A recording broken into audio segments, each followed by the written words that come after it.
Living in the present, the antidote to tomorrow's anxiety. Imagine if you could stop the clock of your mind. Imagine that for just a few moments, the past stopped chasing you and the future stopped pressuring you. All that's left is you, breathing, feeling, existing in this very instant. Most people live as if they have two lives, one that has already passed, and another that doesn't exist yet. But in that game, they lose the only life they truly have, the present. Today, we are going to discover why the present is a powerful medicine against anxiety, and how learning to inhabit it can change your life forever.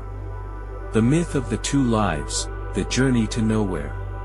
We have grown accustomed to living in a kind of temporal schizophrenia, a duality that tears us apart. One part of our mind becomes a relentless archaeologist, digging up the bones of the past, the mistakes we made, the words left unsaid, the opportunities we missed. It is a constant journey to a country that no longer exists, where the ghosts of what could have been haunt us. This part of our mind is an unforgiving judge that neither forgives nor forgets, and every painful memory is a wound that reopens.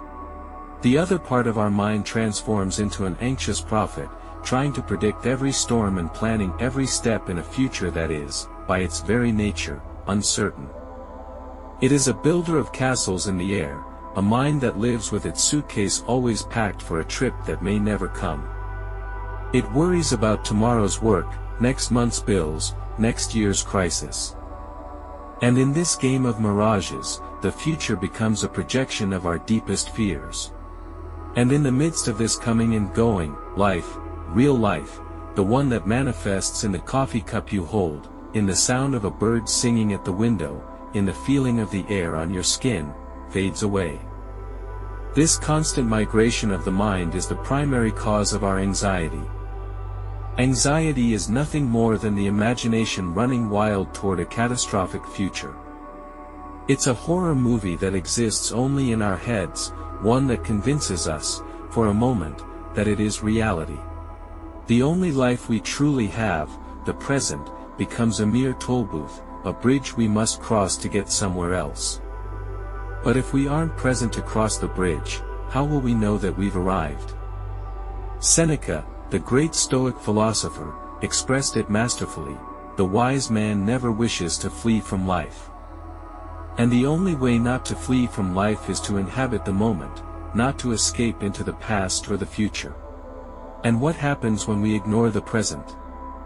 It's as if you sat down to watch a movie, but instead of enjoying it, you spend your time watching the opening credits over and over, or fast-forwarding to the end. You aren't experiencing the story, you're just consuming time. That is the tragedy of anxiety, it robs us of the only life we have. The fallacy of productivity and the multitasking trap. In our modern world, we've been sold a very seductive, but deeply misleading idea, that being productive is synonymous with being busy. We are taught to juggle 1,000 tasks at once, to have a calendar filled to the brim, to live by responding to the constant vibration of our phone. But what society calls productivity is often just the fragmentation of our attention. Think of it this way. Multitasking is not a superpower, it's an illusion. It's like a person trying to listen to 3 songs at the same time. They don't enjoy the melody or the lyrics of any of them, all they hear is a confusing and exhausting noise. Or like a gardener who, instead of tending to a single plant with their full dedication, jumps from one to another, never watering any of them enough. In the end, nothing blossoms, and the gardener is left exhausted and frustrated. This approach distances us even further from the present. Our mind jumps from an email to a notification, from one plan to another, never stopping to inhabit the moment, to complete a task with the attention and care it deserves. And it is precisely in that constant jumping, in that restless back and forth, that anxiety is incubated. The mind, without an anchor, becomes a boat adrift on a sea of stimuli, battered by waves of information and demands. The Stoic philosopher Marcus Aurelius reminded us, "What is not good for the swarm, is not good for the bee." At first glance, this phrase seems to speak of community, but it has a profound individual application. What is not good for our peace of mind and our focus is not good for our personal progress. Living with a divided attention doesn't make us more productive, it makes us more scattered, more anxious, and ultimately, less effective. True productivity comes from deep focus, from dedicating your full attention to a single task and, with it, to a single moment. We are confusing busyness with mindfulness. And in that confusion, we are losing our ability to find peace in the simple, in the ordinary. The obsession with doing is robbing us of the power of being. The garden of Epicurus and the resilience of the Stoics. Philosophy, in its purest essence, is a map for navigating life. And in this sea of distractions and anxieties we've described, it offers us a firm anchor. Two of the most influential schools of thought, Epicureanism and Stoicism, often misinterpreted as opposites, actually converge on a crucial point: peace is found in the present. The garden metaphor: imagine your mind is a garden. Anxiety about the future are the weeds that grow uncontrollably if you don't tend to them. Every catastrophic thought is a seed you sow without realizing it, a weed that chokes the flowers of serenity. Worries about what's to come, about what could go wrong, about what you have to do, are like those persistent weeds that steal nutrients from the plants that truly matter: calm, gratitude, and joy.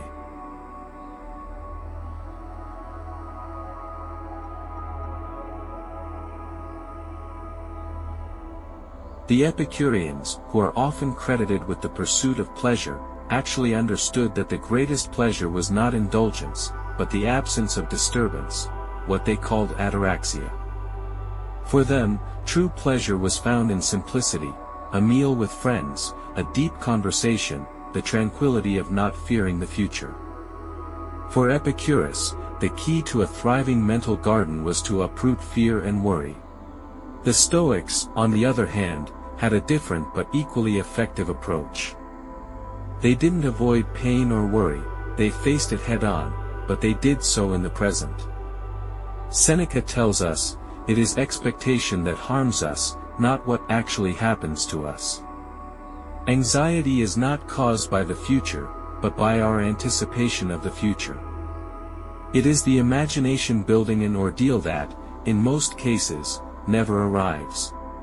Thus, Stoicism becomes the act of weeding your garden, but with a technique of resilience. Instead of ignoring the weeds, they confront them.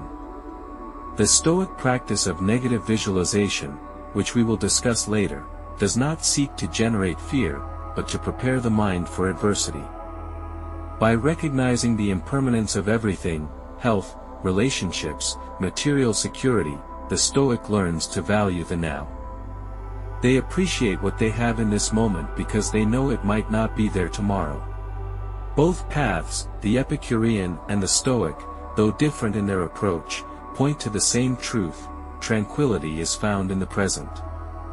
One, by cultivating simplicity to avoid the weeds, the other, by strengthening the spirit to confront them. The treasure map: 3 practices for inhabiting the present. It's not enough to understand the theory, true transformation comes from practice. Knowledge without action is sterile.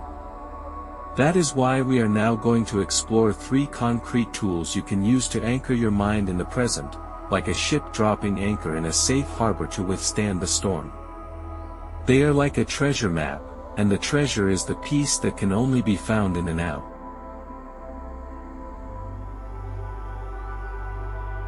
The 5 senses exercise. This is the simplest and most powerful practice for breaking the anxiety loop. When you feel overwhelmed by the past or the future, stop for a moment and do the following. Name 5 things you can see at this very moment. Don't just look at them, observe them. See the color of the leaves on a plant, the shape of a cloud, the pattern in the wood of your desk. Identify 4 things you can touch. Feel the texture of your clothes, the temperature of the air on your skin, the firmness of the chair you're sitting in. Listen for 3 things you can hear.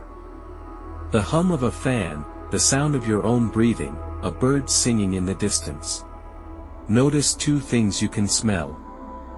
The aroma of your coffee, the scent of damp earth, the fragrance of a flower. Acknowledge 1 thing you can taste.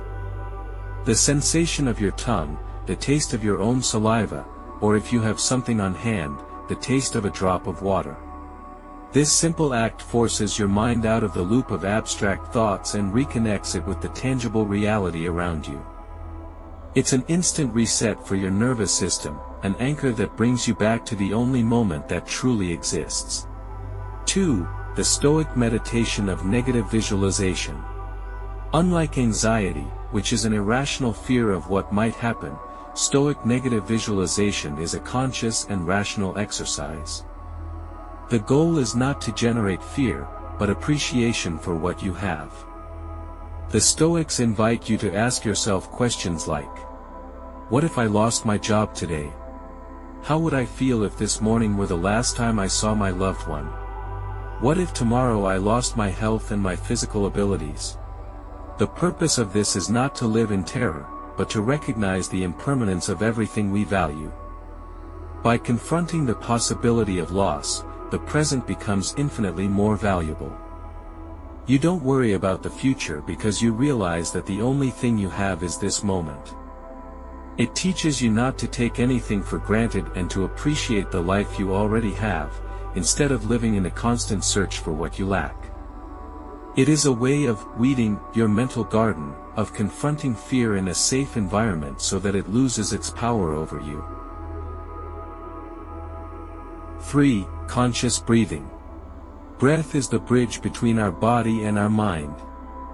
Anxiety alters our breathing pattern, making it shallow and rapid.